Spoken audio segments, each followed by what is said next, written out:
Hi and welcome to another episode of eCom at One, and today's guest is Olga Wojas. Now, Olga is the UK country manager at DataFeedWatch. Their company helps merchants grow using different feed solutions, and it's actually a product that in our agency we've used for many years, and it's something that we can very much vouch for. How are you doing, Olga? Olga, you okay? I'm fine, very excited that it's the first time that I'm on a podcast. So yeah, cool. I'm excited. Yeah. Brilliant. So obviously I'm also absolutely excited to talk about feeds today. It's a topic that I know, we've exchanged a lot of emails and various things on, and we worked together for a long time, and it's a topic that is really deep rooted in obviously what you do, definitely, and in what we do as an agency. So lots of good stuff, and I'm looking forward to getting into some nitty gritty with you. So before we get into that, I'm keen to understand how you became the country feed manager at DataFeedWatch. Yeah, it's a good question because I guess what country manager does, it's different per each company. So, well, first of all, how I got to work at DataFeedWatch. So I did study e-commerce at the university. My master degree, it's actually e-commerce. So DataFeedWatch is my first digital marketing e-commerce job. And what is interesting here, I'll tell you something interesting, is that I really enjoyed the courses we had at the university. It was like a lot of very practical, Google Ads, setting up actual campaigns in Google Ads, a whole half a year course on analytics, a lot of really good stuff. Oh, yeah. But no one ever mentioned anything about feed marketing or feed management. So, from today's perspective, I think it proves that it's kind of an underrated area of marketing, considering how important that area can be when it comes to e-commerce. So when I joined DataFeedWatch, I really had a lot to learn. I'm actually still learning. It's not only because digital marketing is such a fast-changing field. It's also because the company is growing so fast. We became from just a regular feed tool. We became a full feed marketing solution, for businesses around the world, and it's been great. We've added a lot of services, features, so it's been great to be part of this growth and to be watching the growth. But what do I do to answer the question? So first of all, as you said, I am the country manager for the UK. So I mostly work with our UK-based customers, which is also a challenge for me because I'm not native to the market. But yeah, I also work with US-based customers, but mostly it's UK. And what I do, well, first of all, I coordinate the sales and marketing efforts in the UK. I keep track of what is new when it comes to shopping channels, marketplaces. We have a lot of integrations. We are integrated with really a lot of channels, and on the other end with a lot of e-commerce platforms. So there's always a lot to keep track of, and that's what I'm busy with. But on the other hand, and that's a huge part of my job, is that I basically help our clients. I work with smaller and bigger customers, so really small merchants, or also well-known global brands. So I am with them during the whole process. So we review their feed, the current feeds together. I try to understand their situation. I try to give some good advice on what are their possibilities. So yeah, I kind of share the knowledge. I can't tell you how many feeds I've set up in my life. I guess maybe for the listeners to the podcast, obviously as a company, we as a company, we have X amount of clients. As an agency, or we have two agencies here, but obviously you're dealing with, as a company, not just the UK, but you're dealing with hundreds and hundreds of agencies. So you are looking after tens of thousands of feeds. Would that be fair to say? Oh, definitely. And these are very different feeds. It could be, we work either with merchants directly or with agencies. So there are feeds coming from all over the world, and sometimes even if I work with a UK client, I manage the feeds in different languages if they advertise in foreign markets. So that's really a lot of experience that you can get on a daily basis. And then this is why we are in the process with the client, because we just want to share this knowledge. And this is the part of my job that I really enjoy, because I am in touch with our customers literally every single day. So it's really a good feeling to help, because I see a lot of people struggling, you know, with the feeds, and it's great to when they come with a messy feed, and you are able to very quickly help. Yes, the best one. Yeah, I can do this. We can do that. We can sort this out. We can Okay. Yeah. Obviously, you're a lot of experience there in feeds, and you're looking after the whole of the UK. And obviously, but also you've got a team there that are also looking after the rest of the world, and you obviously give some other countries as well. But you really take pleasure in the sort of the nitty gritty, getting into the tools and looking at the feeds, you know, and taking them from maybe a 20% or a 2 out of 10 to a 10 out of 10. And I know that's something that your company has helped our company with for many years now. So we're in for a treat. So those guys that are listening to the podcast that are maybe starting with feeds, you've got this sort of element where people have maybe been doing it a while, quite experienced, but I think we've got a lot of smaller merchants on the podcast as well. Where's a good place to start with feeds? First of all, you have to have a store. That's important. However, data feeds, they don't only apply to e-commerce. That's something interesting. For example, we have customers that are like hotels. They send feeds, for example, to Facebook hotel ads. Could be also like house rentals or travel agencies. It's not only e-commerce, but of course, we would be mostly focused on e-commerce, because that's the definitely the biggest part of our customer base. So, okay, let's say you have a store and you may want to advertise the products that you sell, right? So it can be, you may want to send it to some shopping channels like Google Shopping or price comparison services, marketplaces. On the other hand, that could be like some retargeting services or even affiliate networks. There's really a lot of different channels that you may want to send your products to. And for this, you need a feed. So what is a feed? It's basically all of your product information in a file. So it's a file with all your product information, and there's plenty of different options on how you could export such a file and send it to channels. You know, if you are using a shopping cart, like an e-commerce platform such as, I don't know, Shopify, Magento, BigCommerce, WooCommerce, there's plenty of these. You can use a shopping cart specific plugins, or they are typically like, the downside here is that it's typically a shopping cart one channel connection, but they are cheap, or even sometimes they are for free. So that's one of the ways. There's not that much feed customization available in those plugins, but it's possible to use these. You can of course always manually upload your products to the channels. I think Google Merchant Center quite recently enabled adding product by product. This is obviously just for really the smallest merchants, because it can be quite painful if you have more products. You can have your developers export such a file for you.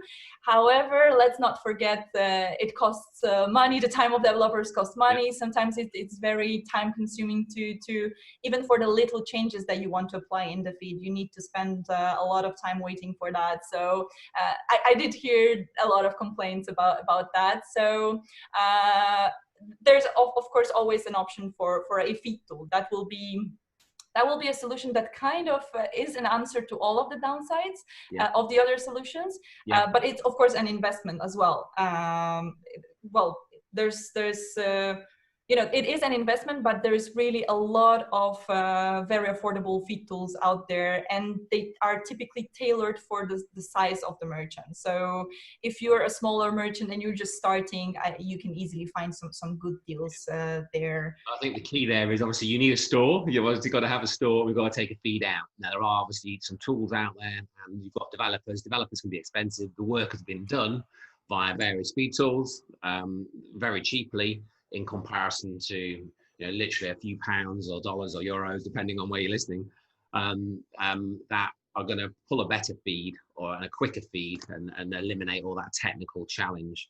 So we've got the feed, and obviously then that feed we can then push into whether that's I would say Google Shopping, which has always been quite a focus of this podcast, but also into other price comparison sites or marketplaces like Amazon, eBay, etc. So we've got the feed, but obviously you can have, then there's a feed and then there's a feed and then there's a feed, you know, there's like a 10 out of 10, which we always like a 10 out of 10 when it comes to feeds and anything really. So what would you say are the top 3 must-haves in any data feed? This is a very tough question, to be honest. Well, and no matter the solution you choose from the ones that I just mentioned, you have to remember that every channel has different requirements. Yeah.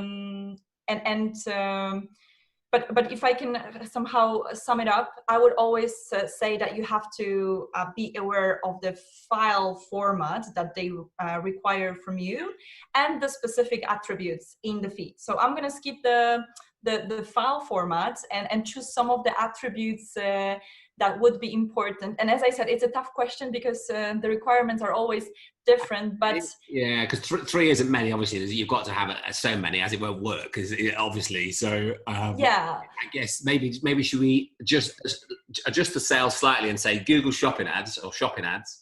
Yeah, actually, Google Shopping requirements. There's a lot of other channels that share the same requirements with Google. So if you already have a Google Shopping feed, you can do magic with that one feed. And let's say, so you've got a shopping feed. Obviously, you've got it working. So you've got some of the product ID type and some of the things in there that you have to have, as it will not work. So that's like the minimum requirements. What's the next 3? Well, actually, the minimum requirement, I would like to focus on that as well, because the 3 important things in the feed, if you're asking me about that, I would say it's still the required part of the feed that is visible in the ad. So I would say number 1 would be the image, number 2 would be the title, and then number 3 would be the optional fields that can do magic. So when it comes to the image, so I can give some good advice here. When it comes to image, it's very important. You cannot touch the product, so that's your only way. The image you choose for your listings, it play a really big part in getting shoppers to interact. So please use the right image. If you advertise, for example, well, that depends on your strategy, but if you advertise the variants in Google Shopping, yes, please use the variant image. Don't take the generic image of the parent product. All the variants, yeah. Exactly. So if you sell yellow Converse, have yellow Converse on the picture. Same goes for making sure that the images that you're using are of good quality, have appropriate size. When it comes to image content, for most of the cases, the white background does the job. However, there are case studies showing that for apparel products, it's lifestyle images that do better. Yeah. So and that would be people wearing the product, would it, more so? Exactly. Yeah, this is what we call lifestyle images. Yeah. And I think one last thing would be not to forget to add additional images. There is a part of it's an optional field for Google Shopping, additional image, and then you can add extra images. For example, if you have a product from different angles, so you can add that as well. So that would be about the image. Now the title, I said the image would be the first, but actually I think title is more powerful. I mean, no one knows the algorithm, but of course it's title that that part of the feed is deciding if your product will be associated with some search terms, right? So when it comes to title, enhancing your product titles, it improves the performance immediately. And there was a lot of studies showing that. So 2 things to remember. Make sure, it's perfect if you can do a keyword research and then you make sure that all these keywords are in the titles. And second thing, think of what makes people click on the title. So these 2 things. So add keywords, add the variant specific details like color or size. If you don't want to miss those search terms, like if people search for specific colors of products, add the color to the title, avoid capitalization, don't include any promotional text that can be suspended. I mean, it's a policy violation. Yeah. Order of words in the titles, it does matter. So the best keywords, the strongest keywords, they go at the very beginning. I had a few days ago, we were setting up, well, no, I think it was last week, we were setting up with a client that was selling electronics. I mean, no, it was batteries for different kind of devices. And what people do when they search for these batteries, and they search for specific model number. So what we did, we put this model, we changed the order, and we put this model number at the very beginning of the title. And I think it's been doing great for the campaign. That's so great one, isn't it? Great. Yeah. SKU numbers, manufacturer part numbers.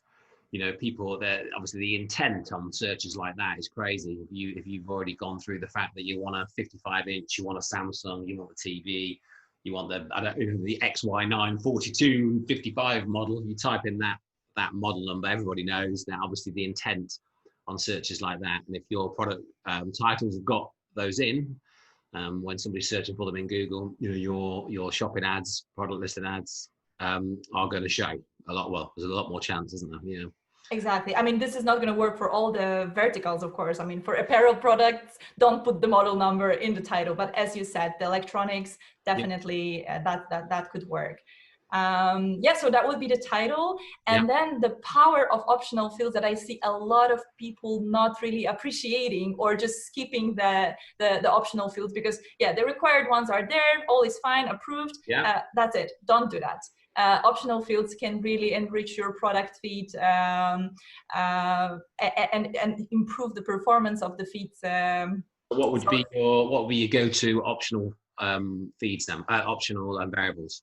Yeah, so as I said, additional images, that would be the first thing. Then the sale price. I see a lot of people with products that are on sale, discounted, and they do not add that information to the feed. So they don't let Google know about the sale price. So Google cannot really show that on the ad. So it's important to add it. There is also a field, item group ID, which allows you to kind of group your products into families of products if you advertise variants. And then, for example, if someone clicks on the ad in Google Shopping, you see this drop down with other variations of that product. So you can quickly search through. Of course, a must be is the variant specific attributes. For example, for apparel products, I think you tackled that with Andrew. There are some specific fields like color, size, gender, age group that should be added as well. It's a requirement, but it's always good whenever you sell variants of any kind of products. It's good to add this variant specific attributes to the feed. You would add that as a custom label? Not really. I would add that as, you know, like color has a specific field. Size the same. Now Google will soon allow to add highlights of the product. So if it doesn't fall under color, size, gender, age group, you can also add it as a separate field. But custom labels, that's great that you mentioned custom labels, because it is really powerful, not that much when it comes to improving the performance of the feed itself, but this is a good tool for the for setting up the campaigns. Campaign structure.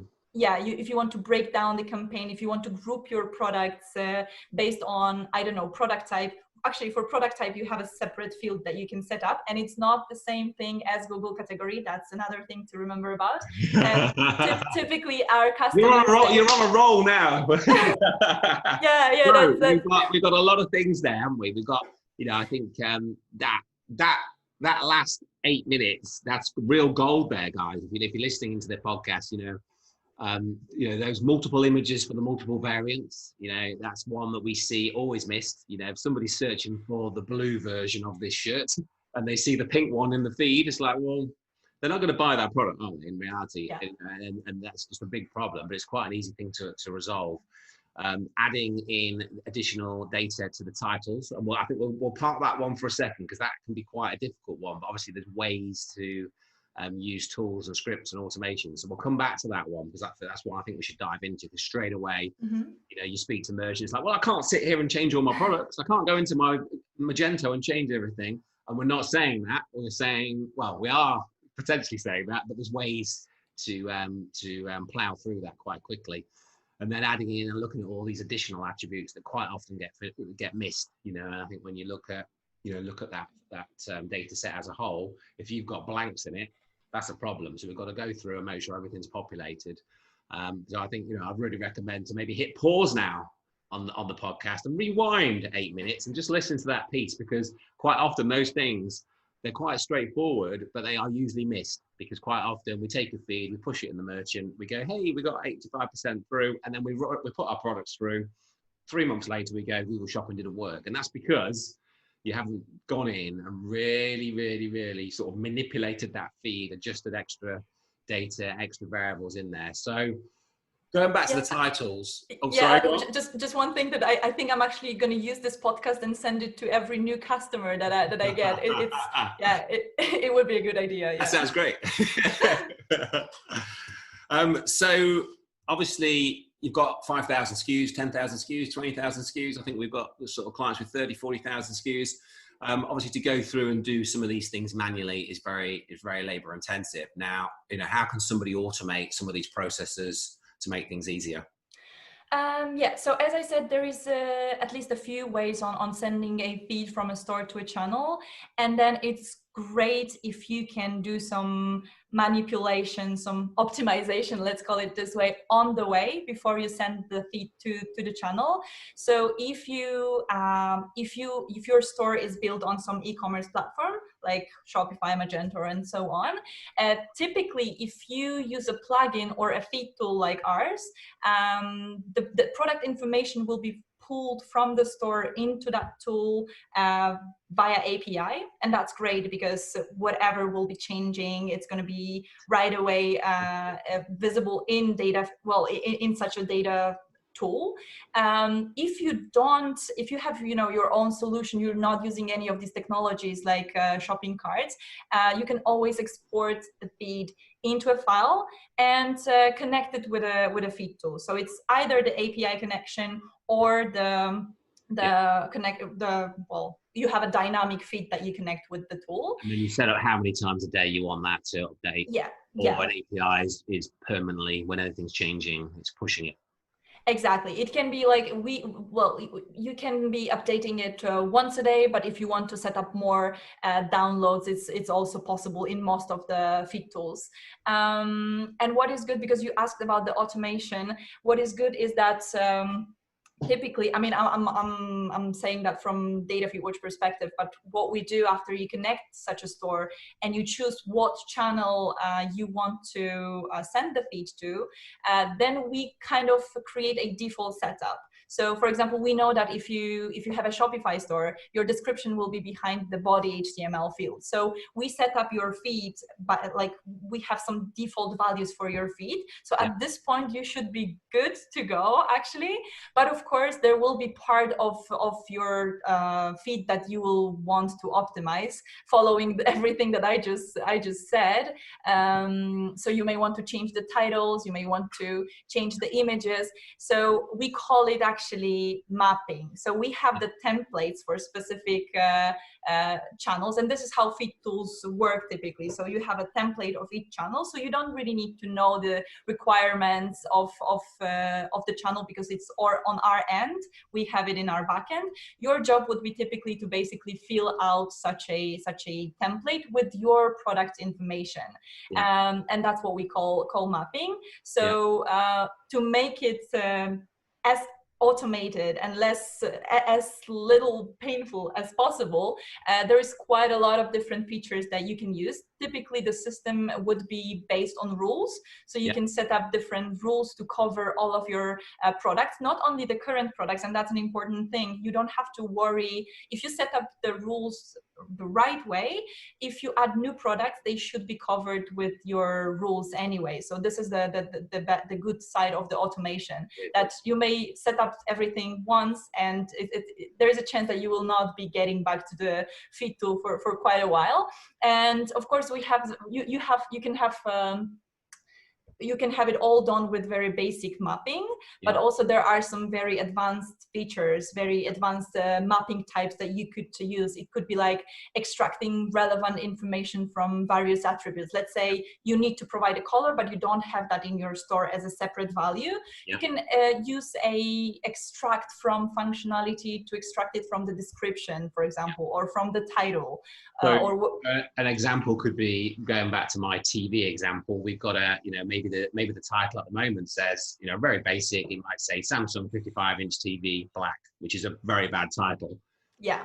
Now, obviously, we've got a part number, model number, SKU number, whichever language you use. So we're saying we could map that field, or that, find that in the description and put that in the title just by creating a mapping that once. It will then run that through all the TV catalog or category, subcategory, or the whole site. And now all your titles have now got the part number in, or the SKU number. Same with whether that's color, size, brand, adding all that in. Because quite often, we see that exact problem where, let's say, for example, you sell a branded product and you are the brand. You go to that branded website, and they might say, let's say you go to Nike, and I don't think Nike do this wrong, but you go to Nike and it might just say size 12, Pegasus 37, but it doesn't mention Nike because you're on Nike.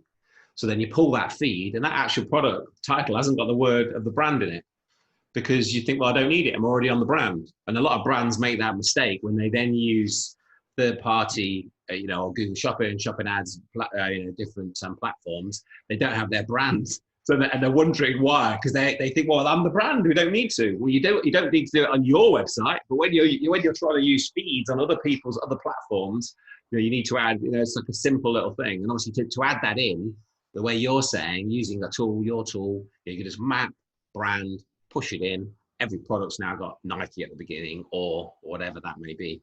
Yeah, actually, you gave us an excellent example. That happens a lot. It's like little things. Sometimes the website style is that all the titles would be capital letters. That's something that Google hates. Yeah. So don't send capital letters in your, all capital letters in the title. So, that's something that you can very quickly, with just one click, on the recapitalize feature, you can change that, and that happens quite often that we get this kind of title. So either a missing brand or excessive capitalization, or really, for example, sometimes it's just the model number because the website is built like that. So then you really need to work on this, and this is why there are some basic but also more advanced features. Also, you can do some bulk changes, like if you have some words, let's say that are violating the policy of Google, and there's a lot of them, you can change them in bulk and replace the values with their better equivalents, or maybe better performing keywords. It's actually what I really like about working with a feed tool, is that you can really merge different data files into one file. So for example, let's say you are missing GTIN numbers. That's also something important that I didn't mention when you asked me about important things in the feed. But GTIN, it's not required anymore for Google, but it's really good to have it, the UPIs. So let's say you don't have them in the store, but you have them in some external like spreadsheet. You can merge such a spreadsheet with your data feed, your current data feed, and then these GTINs will be added to the feed. So there's really quite a lot of things that you can do. You can also decide if you want to keep your variants, or maybe you want to merge your variants into one product. It's actually, you can do any manipulation. And you know what's the best is that you don't have to be technical. You don't need developers for that. This is why it's important to find a tool that that has an intuitive interface, because the complexity, there's a lot of different things that you can do. So it's good to have a simple, interface. Yeah. I think the big thing there, just to clarify to the listeners, is we're taking this feed from your store, and obviously it's taking what is already there. We're then manipulating sort of over here before we push it back. So we're not changing anything on your website, and we are making your data so much stronger, better than the competitors, better than what you have. because the reality is the amount of merchants that will just take a feed and push. So you can get a real head start. This is where I think a lot of the big advantages is won, and where you can really get a head start on your competitors, because taking that feed, you know your products as a merchant. You should know your products as a merchant. You know your manufacturers. You know the better selling products, the 80-20 principle. Looking at the better categories, better product sets. I'm really manipulating. It sounds like a dirty word, but they're manipulating. Yeah. Manipulating on steroids, really manipulating those top SKUs and making sure that the title specifically and all the data is in there is relatively straightforward. And that's easy for me and Olga to say, but it is with the technologies that are available out there. You know that if you're selling Nike shoes and your product title doesn't say Nike, it probably should. So to add that in, you haven't got to sit there and type Nike 700 times. You've just got to say, find me these products, insert this variable, click, boom. You've got 700 SKUs that have now been adjusted. So using obviously tools like DataFeedWatch enable you to do that very quickly. And as I've said, is a tool we've used for, I don't know actually how long, but a long time. We have a guy here, our head of lead technical, who's been on the podcast also, Andy. Episode 16, I think I might have got that right. It was a good one, and I was impressed with his knowledge about feeds, so I definitely recommend to listen. I'll pass that knowledge. But he lives in your interface, and most of our clients, are in your technology. So definitely, hand on heart. We don't recommend many products on this podcast. Very, very few. I think we've recommended 3 maybe in nearly 20 episodes now. So really, I definitely recommend you guys that are listening in, if you're looking for a feed tool, then DataFeedWatch is definitely something that gets our sort of gold stamp, definitely. So obviously you've seen a lot of feeds, we haven't put a number on it, but thousands of feeds in reality, tens of thousands as a company, and you personally are in there every day. What are some of the things that you see, some of the biggest mistakes that people should be looking to avoid?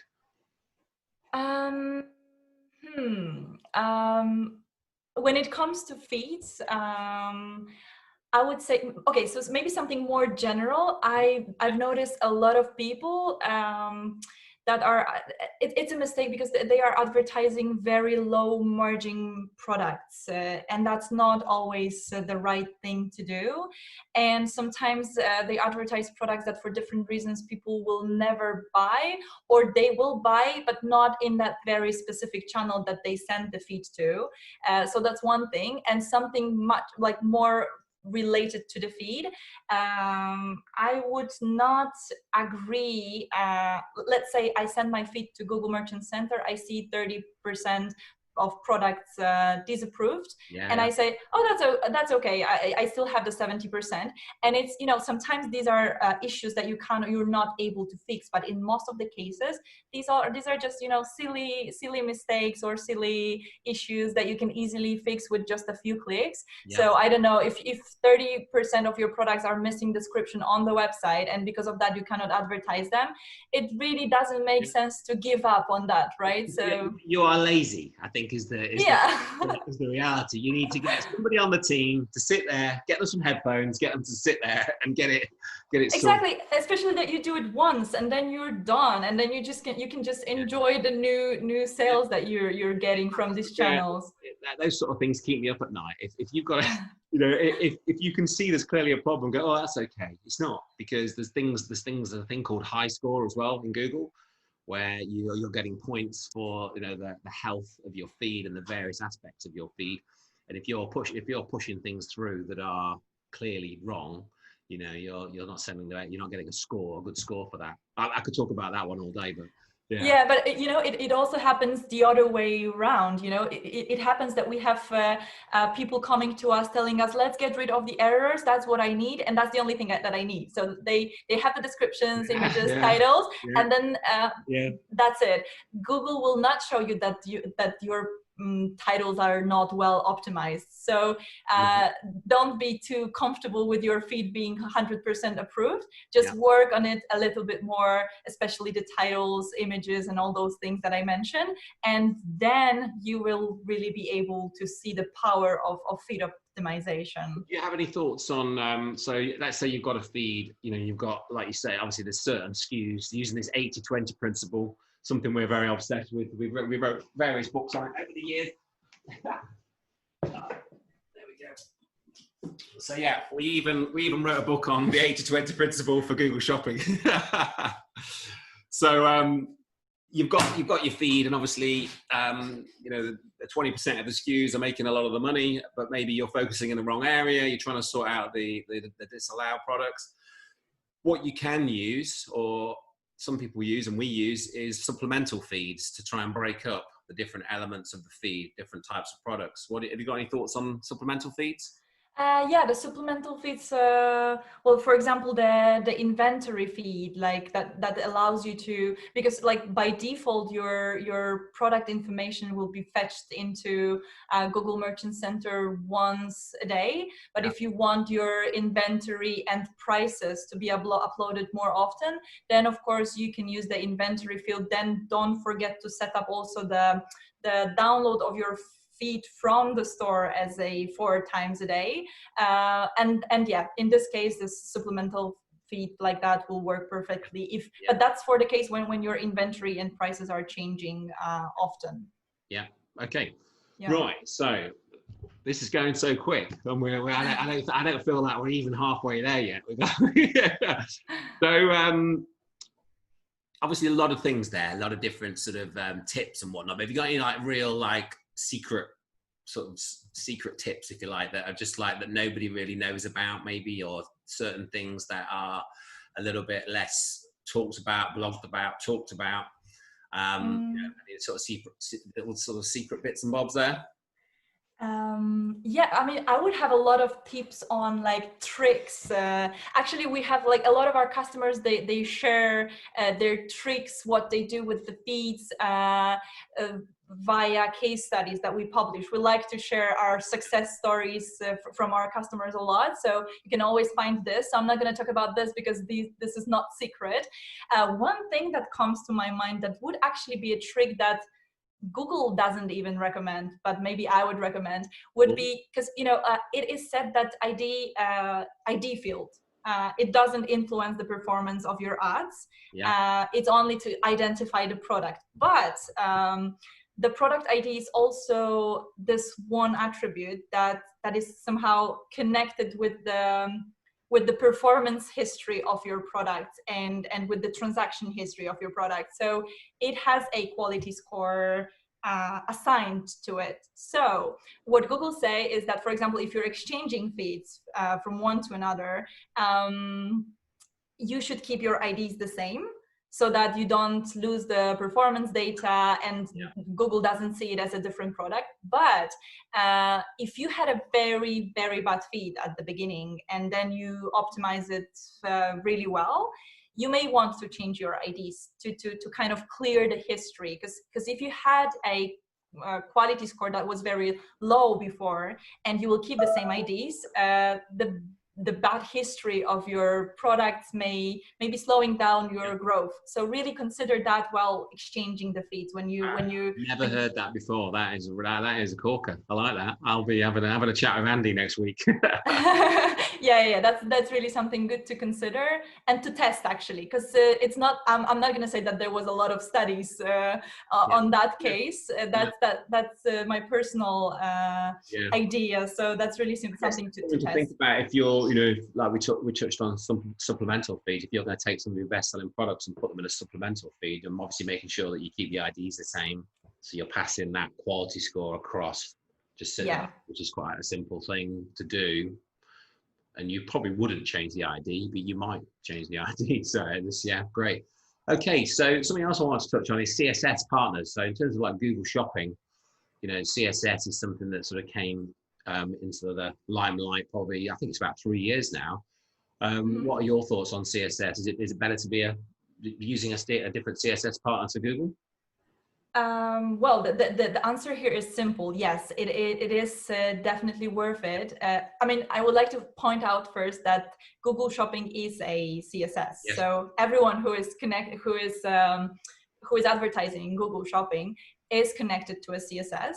Yeah. But if you're asking me if it's beneficial going with a third-party CSS, definitely yes. I don't know if everyone who's listening knows why it is like that, because back in 2017, I think, Google got this huge fine for... It was 2.4 billion, I think, because there's somewhere it was pretty big. I didn't know it was that big. Wow. Yeah. So that was because they were promoting their own comparison service on the top of search results. Yeah. And as a apology for that, well, they are kind of offering this possibility of a discount. So if you are connected with a third-party CSS, you can save up to, I think, 20% on the clicks that your ads are receiving. So, and there's two ways, because you either save the 20% by lowering the bids and keeping the traffic, the same volume, traffic volume, or you keep your bids as they were and benefit from increased traffic, basically. One thing to mention here is that, of course, the CSSs take a cut of your ad spend. So that's something that you have to measure if the cut they ask for is worth the potential saving you're getting. But from my experience, it is worth. So, and one more thing, it's only available in Europe.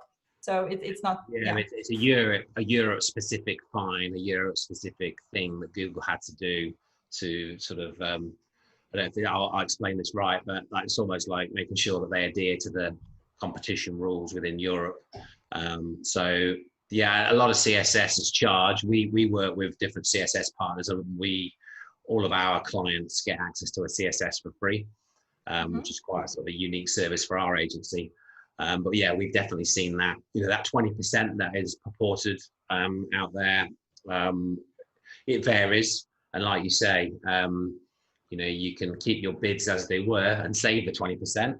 Which, if you're spending, simple math, spending 10 grand a month, you've just saved £2,000 or dollars or euros. But if you keep your bids the same, you're getting, you're in the auction, you're bidding a lot more than you're bidding 20% more than you were.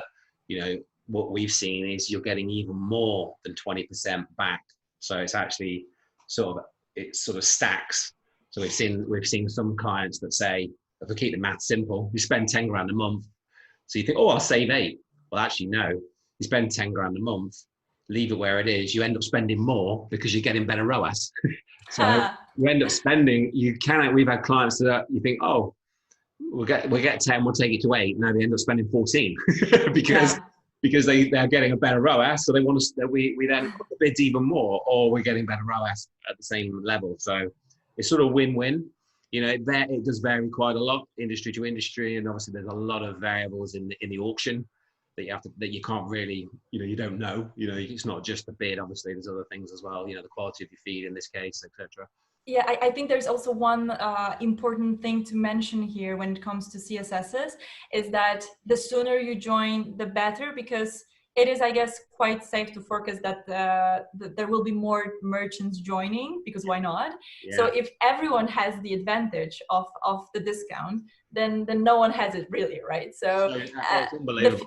The few merchants who want join, they will be at a disadvantage. So yes. Great. Yeah, I mean, we took on a client yesterday, day before, in the gym industry or gym clothing.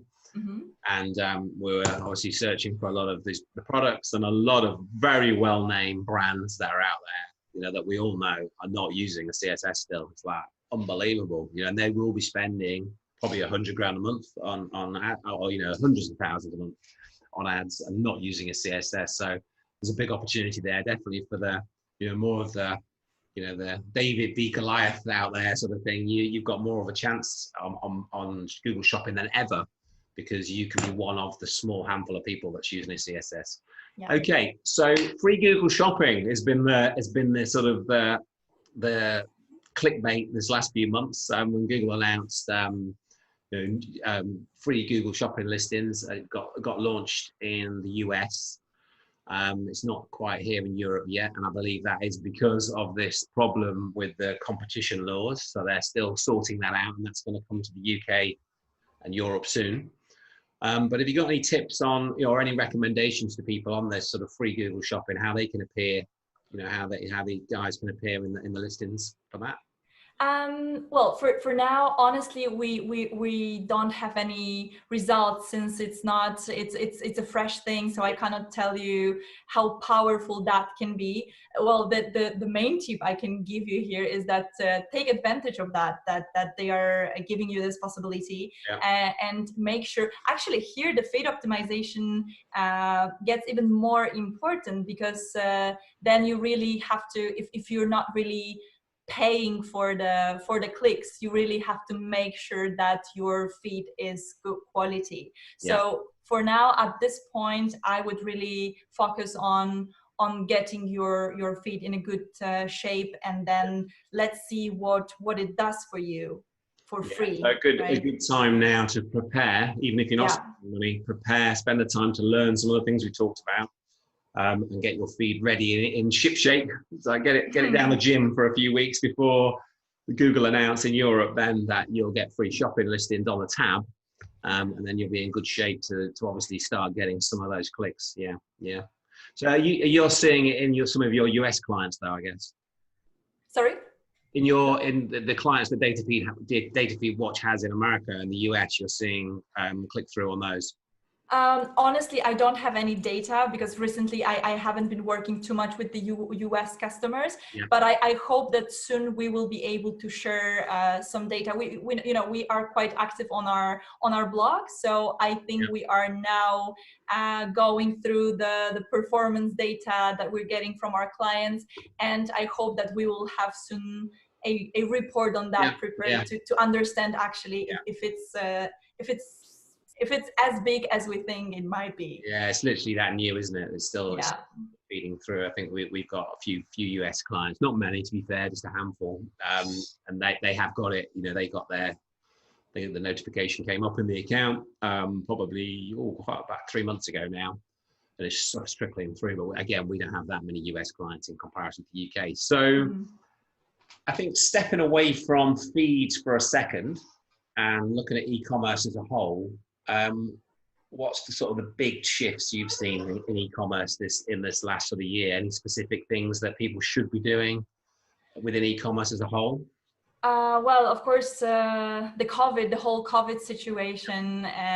Well, people had been shifting from offline to online for years already, but the COVID definitely accelerated this shift, and people buy much more online. However, we saw a lot of it wasn't that fortunate for a lot of verticals, but in general, we can say that e-commerce is growing very fast in the COVID times. And I guess it means that also the customers will be more and more demanding.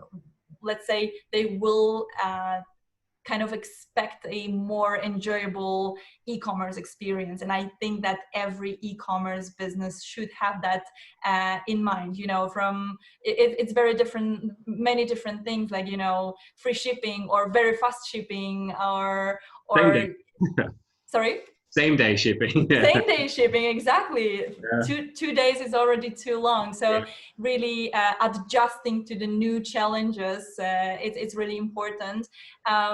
What I also noticed, I'm looking through the eyes of our customers. So I've noticed that marketplaces are growing recently as a starting point for product searches.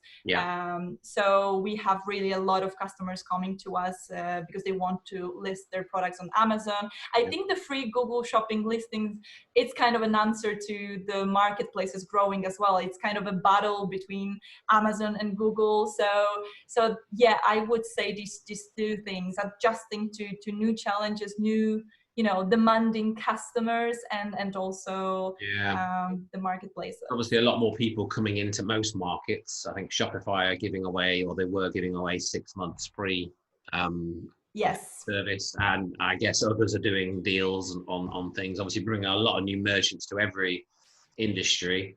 So I think, like you say, you've just got to be that bit, you can't just take things for granted. You've got to be keeping a good eye on your industry, making sure that you're adding, like you say, looking at your deliveries, maybe adding click and collect if that's something that's appropriate for your business. Making sure that we're utilizing some of the newer things like free shopping or free listings when it comes through. Yeah, it's an interesting time, isn't it? I think obviously a lot of verticals, it's a bit of a mix out there, but a lot of e-commerce verticals, they've surpassed, Black Friday, and so many success stories we're seeing, and I know you're seeing.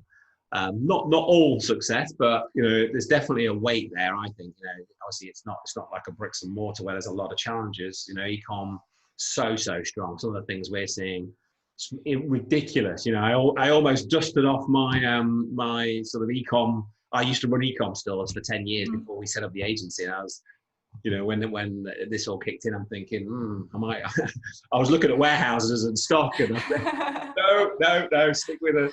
It's obviously some insane shifts. 300%, 400%, 500% we're seeing on a lot of sort of verticals.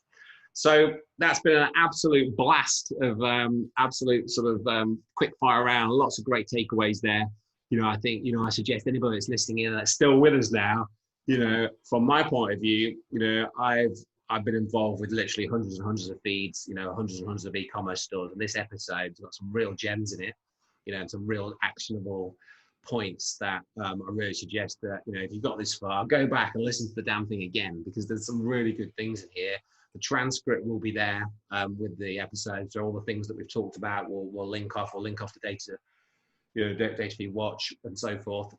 So I always like to end every episode with a book recommendation. Do you have a book that you would recommend to our listeners?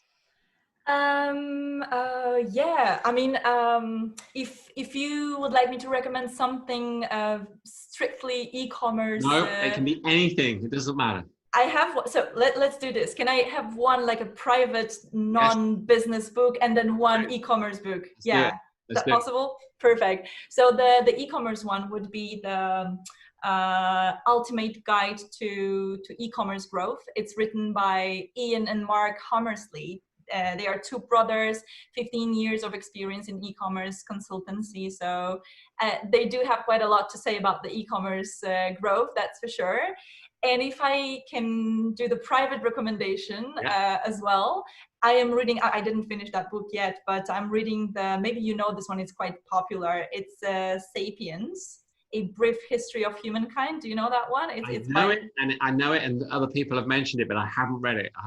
Yeah. It's really great. If you want to understand the humankind, it's really, I think it's a great book on many different levels to just read it and go through the whole history of humankind. It's really great. So yeah.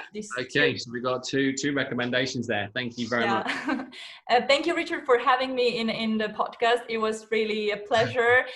For everyone who have some issues with their feeds, who are struggling with their feeds, you can find me on LinkedIn, and we can review your feeds if you want to. Just let me know if you need any help. So if the guys want to find you on LinkedIn, just obviously search for your name. Olga Wojas. And then obviously if they want to connect with you directly, is via DataFeedWatch's website as well. But either way. Yeah, my email is olga.wojas, which might be difficult to spell, but it's at datafeedwatch.com. You'll find me on DataFeedWatch website. So we'll link it all up in the show notes. Perfect. So, thank you so much.